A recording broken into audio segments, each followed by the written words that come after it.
నమస్తే 99 టీవీకి స్వాగతం. ఆంధ్రప్రదేశ్లో పొలిటికల్ హీట్ పీక్స్కి చేరుకుంది. మరి కొద్ది రోజుల్లోనే ఎన్నికలు జరగబోతూ ఉన్నాయి. YSR Congress party why not 175 అనే ధీమాతో ఉంది. ఆ పార్టీ సింగిల్గా వెడుతోంది. బీజేపీ, జనసేన, టీడీపీలు కూటమి కట్టాయి. ఖచ్చితంగా ఈసారి కూటమి గెలవబోతోంది అని చెప్పి ఆ పార్టీ నాయకులు చెప్తూ ఉన్నారు. జగన్ది విధ్వంసకర పాలన కాబట్టి ప్రజలు సహించట్లేదు, ప్రభుత్వం మీద వ్యతిరేకత పెరిగిపోయింది, ఖచ్చితంగా కూటమి అధికారంలోకి రాబోతోంది అని చెప్పేసి. సో 175 నియోజకవర్గాలు ఉన్నాయి. ప్రతి నియోజకవర్గం కీలకమే. సో ఆ నియోజకవర్గాల్లో పరిస్థితి ఏ రకంగా ఉంది, అభ్యర్థుల అనుకూల అంశాలు ఏంటి, ప్రతికూల అంశాలు ఏంటి, దాంతోపాటు ఆ నియోజకవర్గంలో ఎవరికి ఎడ్జ్ ఉంది అనే అంశాలకు సంబంధించి రణక్షేత్రంలో డీటెయిల్డ్గా అనలైజ్ చేద్దాం. మనం అమలాపురం నియోజకవర్గానికి సంబంధించి మాట్లాడదాం. అమలాపురం డాక్టర్ బిఆర్ అంబేద్కర్ కోనసీమ జిల్లా కేంద్రం. పచ్చని కోనసీమలో ఇప్పుడు రాజకీయ రచ్చ పెరిగిన పరిస్థితి కనిపిస్తోంది. అక్కడ అమలాపురం అసెంబ్లీ నియోజకవర్గానికి సంబంధించి మొత్తం 3 మండలాలు ఉన్నాయి అసెంబ్లీ నియోజకవర్గ పరిధిలో. 1 ఉప్తలగుప్తం, 2 అల్లవరం, 3 అమలాపురం. ఓటర్ల సంఖ్యను ఒకసారి గమనిస్తే పురుషులు 1,05,288, స్త్రీలు 1,05,737, మొత్తం మీద 2,11,026 మంది ఓటర్లు ఇక్కడ ఉన్నారు. రాజకీయ సామాజిక చరిత్రను ఒకసారి గమనిద్దాం. శెట్టి బలిజ సామాజిక వర్గంకి చెందిన నేతలు 6 సార్లు, అలాగే ఎస్సీ కాపులు 5 సార్లు ఇక్కడ అమలాపురం నియోజకవర్గంలో గెలిచారు. అమలాపురం నియోజకవర్గం ఎస్సీ రిజర్వ్డ్ నియోజకవర్గం. అంతకుముందు జనరల్గా ఉన్నప్పుడు శెట్టి బలిజలకు కాపులకు మధ్య అక్కడ ఆధిపత్య పోరు ఉండేది. కాంగ్రెస్ పార్టీ 5 సార్లు గెలిచింది, తెలుగుదేశం పార్టీ 4 సార్లు గెలిచింది, ఇండిపెండెంట్లు ఇక్కడ 4 సార్లు విజయం సాధించారు. చాలా కాలం పాటు కుడిపూడి వర్సెస్ మెట్ల వీళ్ళిద్దరి మధ్య పోటీ ఉండేది. ఒకసారి వాళ్ళు గెలిస్తే మరొకసారి వీళ్ళు గెలిచే పరిస్థితి ఉంది. పోటాపోటీగా ఉన్న నేపథ్యంలో కుడిపూడి 4 సార్లు, అలాగే మెట్ల సత్యనారాయణ 3 సార్లు గెలుపొందారు. పినిపే విశ్వరూప్ ఇక్కడ ప్రజెంట్ సిట్టింగ్ ఎమ్మెల్యే, ఆయన మంత్రిగా కూడా ఉన్నారు. ఫస్ట్ టైం ఆయనకి మంత్రి పదవి వచ్చింది, సెకండ్ టైం కూడా షఫ్లింగ్లో మంత్రి పదవి ఆయన్ని వరించిన పరిస్థితి. సో కాంగ్రెస్ నుంచి ఆయన 2 సార్లు గెలిచారు. 2019లో వైఎస్ఆర్ కాంగ్రెస్ పార్టీ నుంచి విశ్వరూప్ గెలుపొందారు. ఇప్పుడు కూడా ఖచ్చితంగా అక్కడ గెలుస్తాననే ధీమా వ్యక్తం చేస్తూ ఉన్నారు. ఎన్ని పార్టీలు కలిసి వచ్చినా కూడా నాదే విజయం అంటూ ఉన్నారు. పవన్ కళ్యాణ్ అభిమానులు అమలాపురంలో ఎక్కువ మంది ఉంటారు. మెగాస్టార్ చిరంజీవి, ఆయన అభిమానులు చాలామంది అక్కడ ఉంటూ ఉంటారు. చిరంజీవి అమలాపురం పేరు ఎత్తగానే నా ఫ్యాన్స్ అందరూ అక్కడే ఉన్నారు అని చెప్పి ఒక రకమైన ఇది చూపిస్తూ ఉంటారు. కాబట్టి 2009లో ఖచ్చితంగా ప్రజారాజ్యం నుంచి అక్కడ గట్టి పోటీ వచ్చింది, కానీ అప్పుడు ప్రజారాజ్యం పార్టీ అక్కడ గెలవలేకపోయింది. 2019లో కూడా జనసేన పార్టీ సింగిల్గా అక్కడ పోటీ చేసింది. 2019లో కూడా 3వ స్థానానికి పరిమితమైన పరిస్థితి. కాబట్టి ఖచ్చితంగా అక్కడ మెగా అభిమానులు, పర్టికులర్గా ఒక సామాజిక వర్గం కీలకంగా ఉన్న నేపథ్యంలో పినిపే విశ్వరూప్ ఒక కామెంట్ చేశారు. ఖచ్చితంగా పవన్ కళ్యాణ్ అభిమానులంతా జగన్కే ఓటేస్తారు, పవన్ కళ్యాణ్ మీద అభిమానం చూపిస్తారు, జగన్కే ఓటేస్తారు అని చెప్పి రీసెంట్గా ఆయన చేసిన కామెంట్ కూడా వివాదాస్పదమైంది. ఇక సామాజిక ముఖ చిత్రాన్ని మనం పరిశీలిద్దాం. ఇక్కడ కాపులు 27%, శెట్టి బలిజలు 25%, ఎస్సీలు 27%, మత్స్యకారులు 7% అండ్ ఇతర కులాలు కూడా 14%. ఇక్కడ Shetty Balija and SC and కాపులు ముగ్గురు కూడా ఆల్మోస్ట్ ఈక్వల్గా ఉన్న పరిస్థితి కనిపిస్తోంది. ముగ్గురు మధ్య కూడా అక్కడ ఒక రకమైన రాజకీయ వార్, అంటే పొలిటికల్ వార్ నడిచేది.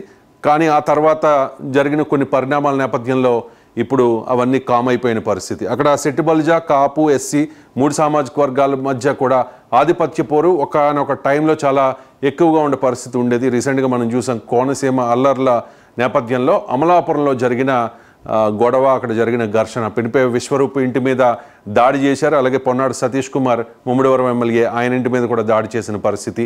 ప్రజెంట్ అయితే అవన్నీ కూడా కామప్ అయ్యాయి. కానీ ఆ కోనసీమ అల్లర్ల ఘటన ఇప్పుడు ఈ ఎన్నికల మీద, ఎన్నికల ఫలితాల మీద ఖచ్చితంగా ప్రభావం చూపించే అవకాశం కనిపిస్తోంది. ఇక 2014 ఎన్నికల్లో ఐతాబత్తుల ఆనందరావు పోటీ చేశారు. 76,444 ఓట్లు సాధించుకున్నారు, 50.99% ఓట్ షేర్. ఇక గొల్ల బాబురావు 64,031 ఓట్లు, 42.71% ఆయన ఓట్ షేర్ దక్కించుకున్నారు. కానీ ఐతాబత్తుల ఆనందరావు ఫస్ట్ టైం ఆయన 2014లో అమలాపురం ఎమ్మెల్యేగా తెలుగుదేశం పార్టీ తరపున ఆయన ఎన్నికైన పరిస్థితి కనిపిస్తోంది. ఇక 2019లో త్రిముఖ పోరు ఉంది. జనసేన, టీడీపీ వైఎస్ఆర్ కాంగ్రెస్ పార్టీ విడివిడిగా పోటీ చేశాయి. పినిపే విశ్వరూప్ అక్కడ గెలిచారు. ఐతాబత్తుల ఆనందరావు 2వ స్థానానికి పరిమితమయ్యారు. సెట్టిబత్తుల రాజాబాబు ఆయన జనసేన పార్టీలో 2019 ఎన్నికల్లో పోటీ చేశారు జనసేన అభ్యర్థిగా. కానీ రీసెంట్గా సెట్టిబత్తుల రాజాబాబు వైఎస్ఆర్ కాంగ్రెస్ పార్టీలో జాయిన్ అయిపోయారు. ఆయనకు టికెట్ రాకపోవడంతో ఆయన వైఎస్ఆర్ కాంగ్రెస్ పార్టీలోకి జాయిన్ అయిపోయిన పరిస్థితి. ఒకసారి ఎవరికి ఎన్ని ఓట్లు వచ్చాయో చూద్దాం. పినిపే విశ్వరూప్ 72,003 ఓట్లు, 42.51%. ఇక ఐతాబత్తుల ఆనందరావు 46,349, 27.36%. ఇక సెట్టిబత్తుల రాజాబాబు 45,200 ఓట్లు, 26.69%. ఐతాబత్తుల ఆనందరావు అండ్ సెట్టిబత్తుల రాజాబాబు అంటే ఈక్వల్గా ఓట్లు వచ్చిన పరిస్థితి ఉంది. కానీ పినిపే విశ్వరూప్కి అందరికంటే ఎక్కువ ఓట్లు వచ్చిన పరిస్థితి, ఆయన గెలిచారు. బరిలో ఉన్న అభ్యర్థుల విషయానికి వస్తే ఇప్పుడు తెలుగుదేశం పార్టీ తరపున ఐతాబత్తుల ఆనందరావు మాజీ ఎమ్మెల్యే ఆయన పోటీలో ఉన్నారు. జనసేన, బీజేపీ అండ్ టీడీపీ ఉమ్మడి అభ్యర్థిగా ఆయన ప్రచారం చేసుకుంటూ ఉన్నారు. And Pinipe Vishwaroop sitting MLA, మంత్రి, ఆయన కూడా పోటీలో ఉన్నారు. వీళ్ళిద్దరి మధ్య పోటీ ఉంది. జంగా గౌతమ్ కాంగ్రెస్ పార్టీ నుంచి పోటీ చేస్తూ ఉన్నారు. కానీ నామమాత్రంగా ఉండే అవకాశమే కనిపిస్తోంది కాంగ్రెస్ పార్టీకి అక్కడ ఉన్న పరిస్థితి.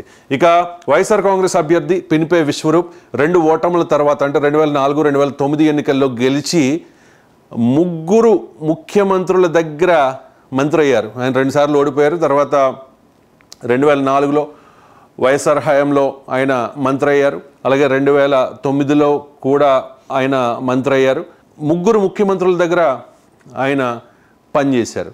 ఇక మళ్ళీ 2019లో వైఎస్ఆర్ కాంగ్రెస్ పార్టీలో గెలిచాక 2 విడతల మంత్రిగా ఉన్నారు. First time and second time కూడా, అంటే ఫస్ట్ 2.5 ఇయర్స్ మంత్రిగా ఉన్నారు. ఆ తర్వాత కూడా ఆయన మంత్రి అయిన పరిస్థితి. ఇక కోనసీమ జిల్లా పేరు వివాదంలో జరిగిన విధ్వంసంలో ఆరోపణలు ఎదుర్కొన్నారు. ఆయన ఇంటి మీద దాడి జరిగింది, ఆయన కుటుంబ సభ్యుల్ని హతమార్చే ప్రయత్నమే జరిగిందని చెప్పి పినిపే విశ్వరూప్ ఆరోపణలు కూడా చేశారు. దాని మీద చాలా పెద్ద రాజకీయ యుద్ధమే నడిచిన పరిస్థితి. ఇక సొంత ప్రతిష్ట, సంక్షేమ పథకాల మీద అంటే సంక్షేమ పథకాలు ఇప్పుడు వైఎస్ఆర్ కాంగ్రెస్ పార్టీ నాయకులు ఒకటి చెప్తూ ఉన్నారు, మేము చాలా చేస్తూ ఉన్నాం, డైరెక్ట్ బెనిఫిట్ ట్రాన్స్ఫర్ ద్వారా సంక్షేమ పథకాలను వాలంటీర్ల ద్వారా ఇంటికి చేరవేసే ఇలా చేశాము, ఖచ్చితంగా సంక్షేమ పథకాలే మమ్మల్ని గట్టెక్కిస్తాయి అనేది వైఎస్ఆర్ కాంగ్రెస్ పార్టీ నాయకుల విశ్వాసం.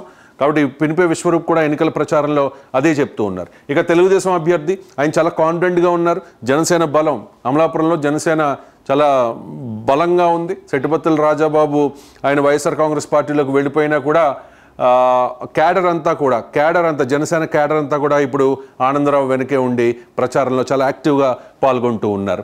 జనసేన బలం ఉన్న టీడీపీకి వచ్చిన సీటు అంటే ఇక్కడ జనసేన పార్టీ బలంగా ఉంది. ఇక్కడ సెట్టిబత్తుల రాజాబాబు టికెట్ ఎక్స్పెక్ట్ చేశారు, కానీ అనూహ్య పరిణామాలు జరిగాయి. అక్కడ మిథున్ రెడ్డిని సెట్టిబత్తుల రాజాబాబు కలిశారనే ఒక వీడియో బయటకు వచ్చిన తర్వాత వెంటనే ఐతాబత్తుల ఆనందరావు సీన్లోకి వచ్చారు. ఆయన లాస్ట్ మినిట్లో టికెట్ దక్కించుకున్న పరిస్థితి.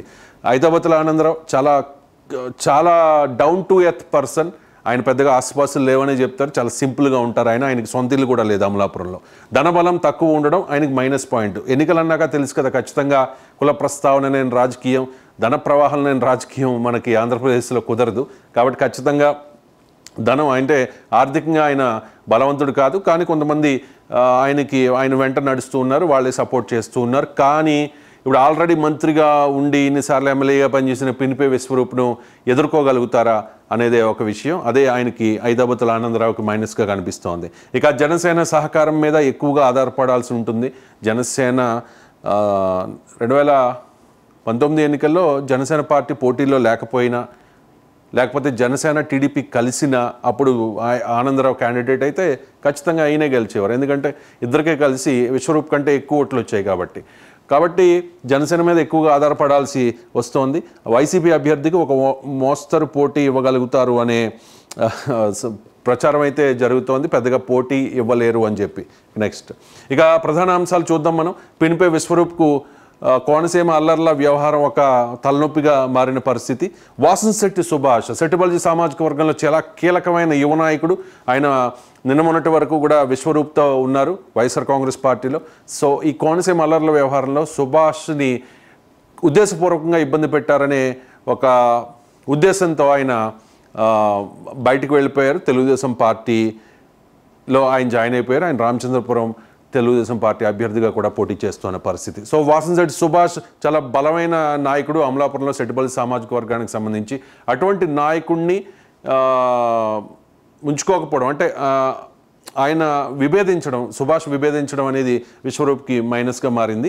ఇక జనసేన సహకారమే గట్టెక్కించగలిగే పరిస్థితి కనిపిస్తోంది. ఐతాబత్తుల ఆనందరావుకి ఖచ్చితంగా జనసేన పూర్తి స్థాయిలో సపోర్ట్ చేస్తే కనుక ఆనందరావు గెలిచే అవకాశం ఉంది, లేకపోతే విశ్వరూప్కే అవకాశాలు ఉంటాయి. ఇక్కడ తెలుగుదేశం పార్టీ, భారతీయ జనతా పార్టీ అంతంత మాత్రం అమలాపురంలో తెలుగుదేశం పార్టీ చాలా బలమైన పార్టీ. అక్కడ క్షేత్రస్థాయిలో మెట్ల సత్యనారాయణ లాంటి సీనియర్ నాయకులు అక్కడ పనిచేశారు. గతంలో జీఎంసీ గంటి మోహన్ చంద్ర బాలయోగి అమలాపురం ఎంపీగా కూడా 3 సార్లు ఎన్నికైన పరిస్థితి. కాబట్టి చాలా బలంగా ఉంటుంది అమలాపురం నియోజకవర్గంలో తెలుగుదేశం పార్టీ.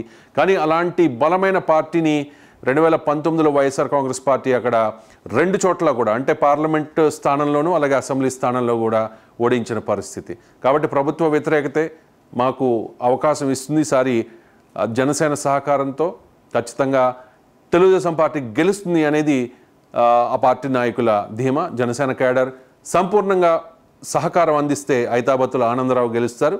లేదు అంటే కనుక జనసేన సహకారం లేకపోతే విశ్వరూప్కే అక్కడ మొగ్గు ఉండే అవకాశం కనిపిస్తోంది. ఇది అమలాపురం నియోజకవర్గానికి గురించి డీటెయిల్డ్ అనాలిసిస్.